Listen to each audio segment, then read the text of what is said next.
Guys, after subscribing to this channel, please make sure that you also press the bell icon so that no notification, no new video of mine, any educational video, is missed by anybody. Any doubts, guys? Any doubts, please ask me, right? So I'm moving on. Please keep messaging me so that I can answer your queries, right? It's not that the question has gone, so you can't message me, or you can wait till the end and we'll discuss it towards the end. I always give time for discussion of doubts. Now, you will tell me what are the causes of APH, okay? And I'm going to wait. So let me ask my students who are there in the class to start writing down the causes of APH. Let me hear a couple of causes from you. Yeah. All right. Let me see who all are there and then I'll tell you. Okay, Arsh is there.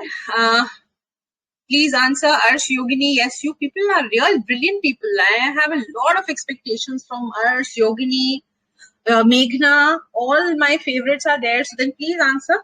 Yes, causes of APH in pregnancy, what could it be?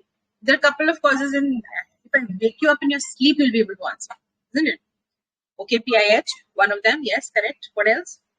You can see two of the placenta previa abruptio. What else?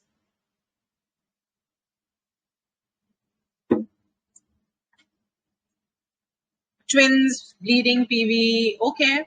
Okay. Multiple gestation, large placenta, possible. Yes. What else? Very, very important. Placenta previa and this thing, abruption. Everybody knows that, right? What else? Okay. Placenta creta. Agreed. Placenta creta syndrome, PS. So 3. Placenta previa, abruptio, placenta creta syndrome. 3. Vasa previa. Yes. One of them. What else?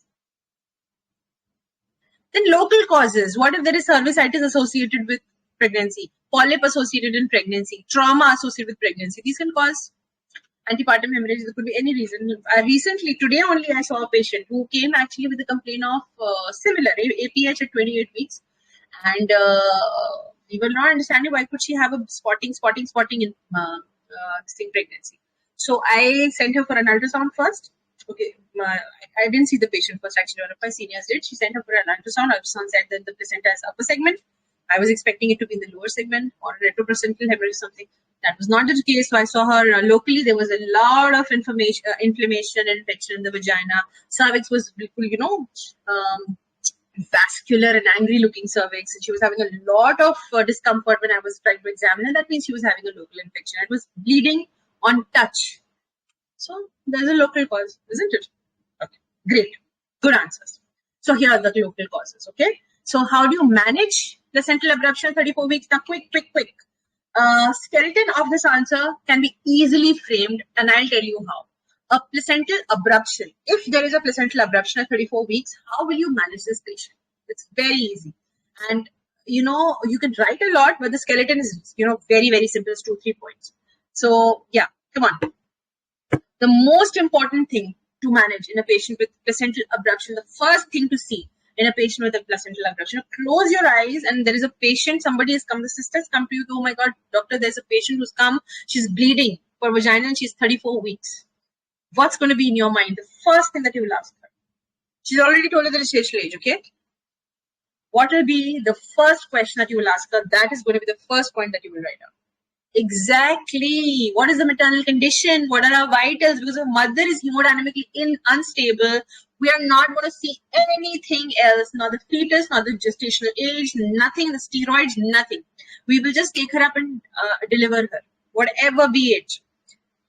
Through a cesarean section preferably, but the minimum that we can do is do a per vaginal examination. What if she's in labor, frank labor, because of which she's bleeding down, right? So she's hemodynamically unstable, you will have to deliver the patient out, no matter what gestational age, right? That's one most important parameter. And the second thing will be the fetal condition. Agreed. I totally agree with you, Yogini. So the first thing is going to be the maternal condition. The second will be the fetal condition. Okay. And let's see if there is a third one also. Maternal assessment, right? So assess the severity of bleeding, maternal hemodynamic compromise, monitor for hypotension, tachycardia, signs of shock, IV access, Soulage board cannulas, fluid resuscitation, blood transfusion, okay, monitor very closely for fetal heart rate, and lab investigation, which includes the CBC, blood cross match, coagulation profile, and they should be guided for transfusion. Fetal assessment, CTG necessary, ultrasound may be required. We will, okay, if there is less of bleeding, the mother is not hemodynamically compromised, then what do you do? Then you have time for steroids, then you have time for the fetal movements, then you have time for fetal well-being, then you have time for waiting. Okay, if suppose this drops down, the bleeding is not as much, okay, then you continue the pregnancy, right? So what you do is basically you're monitoring for the maternal vitals, the fetal vitals, and you're monitoring for any further blood bleeding per vaginal episode, how much quantity, making her confined, not exactly to the bed, but you're restricting her, stressful movements, and prolonging the pregnancy as much as we can. Okay, and keeping the blood and cross match ready, making sure that the placenta is on the upper segment, because just in case it's lower in the lower segment, you have to be extra cautious. Maybe she will require hospital admission for till the time she's stable and she's having repeated episodes, and you might have to take a decision for delivering her out. Correct? So that's the management. Like I said, corticosteroids if required, tocolysis, but tocolysis only till the time you want the action of corticosteroids. I've said many times before. Correct? I have included post-delivery care. It's not actually asked in the question, and the complications associated. This is just added on. And this I've taken from the GTG guideline number 63. So this is a green top guidelines by the RCOG. Then there was a question number 3. Okay. It was the diagnosis of PPROM and the management of PPROM. I'm sure it's A and B, right? So what is the diagnosis? How do you diagnose PPROM? Come on, guys. Quickly, just write down the skeleton. What do you write down on the exams? I'm sure I have, trained you this well that you'll be able to give me the exact points that even I have not written over here, right? So come on, all my students, they know how to write down the diagnosis. It does not start with the tests. It always starts with the, I'll not say now. Let's see how many of you can write it down. So yeah, come on, let me see now. Anybody else has joined in and just catch hold of them also. Yeah, so Meghna, where are you? I am missing you, Meghna. Write down, please. Very good, Yogini. So history, it always starts with history, examination, and then the investigations. So if you dare you write down about the, this SPAM-G and insulin growth factor binding protein, I'll not accept. You always start with the history. So if a patient comes to you, she's giving a history of gush of fluid, like urine passing down there, wetting her undergarments, okay, wetting the, whatever, she was sitting on the bed or she was sitting on the floor, whatever. Wetting the floor, wetting the bed, wetting the couch.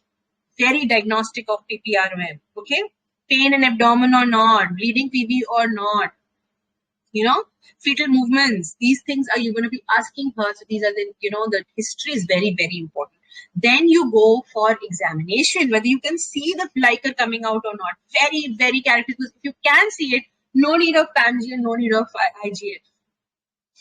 Correct? So we are a low resource country. We should go for, our clinical diagnosis should be very, very good. Yes, correct. Absolutely. And then we go for managing it. That is the second part. So this is how I've written it down. Yes, where are you, Rahul, today? No answer. And Meghna is also not answering. Okay. Now let's go to, yes, so clinical history, examination, confirmatory tests, nitrazine test, Corning test we don't do nowadays. But there is a place of writing them down so you can write, or maybe you can write towards the end, but don't write in the starting. Avoid digital examination was for sure. Now, how do you manage PPROM? Just the points. Tell me just the points. At 32 weeks, how will you manage PPROM? We have done a complete case discussion on PPROM, and I expect you all to answer this. So Rahul, come on, answer.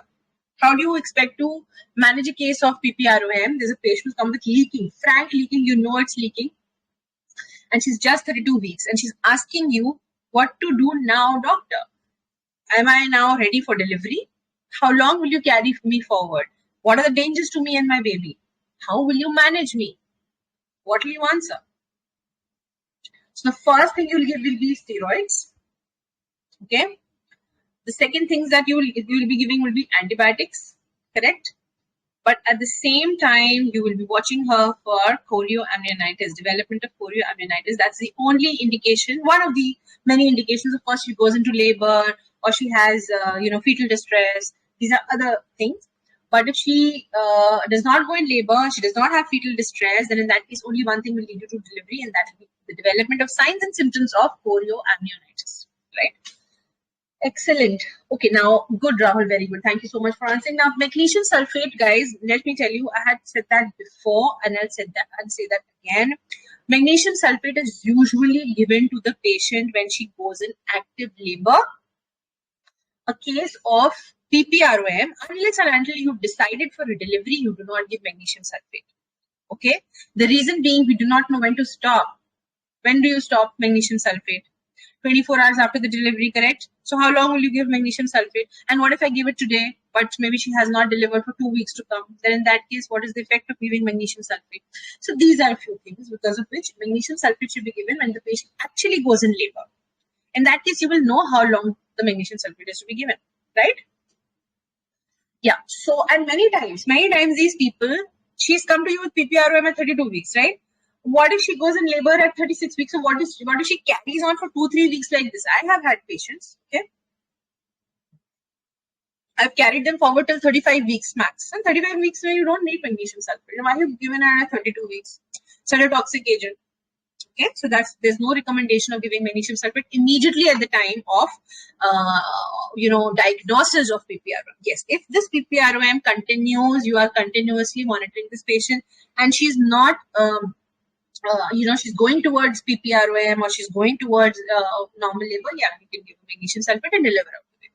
Usually, magnesium sulfate is given at the time of around delivery when you've decided for delivery. So yeah. Very good outward, this management of, case. But remember, whenever the management is asked you guys, the way to manage any patient, of course, Yogini's written everything, right? History, examination, investigation, and then management. Okay. Your management will be involving certain, signs and symptoms, investigations, imaging results, and then some medicines. Okay, so how will you manage the patient and what signs and symptoms are you looking forward to? So I will manage the patient. I will see if she's got any signs of fever, tachycardia, uterine tenderness, and fetal distress or fetal tachycardia. That's also a sign. Or any history of any foul smelling discharge. So every time you come in for a round, you're asking her these problems: any foul smelling discharge, any pain in the belly, any how are fetal movements going on, and then you will examine her. You ask the sister if she's got any tachycardia, temperature spikes, how's the fetal heart rate doing, okay, any foul smelling discharge, bleeding per vaginum. And then you will go in for certain investigations. Investigations will include CBC, CRP, fetal heart rate monitoring, CTG, and ultrasound if required.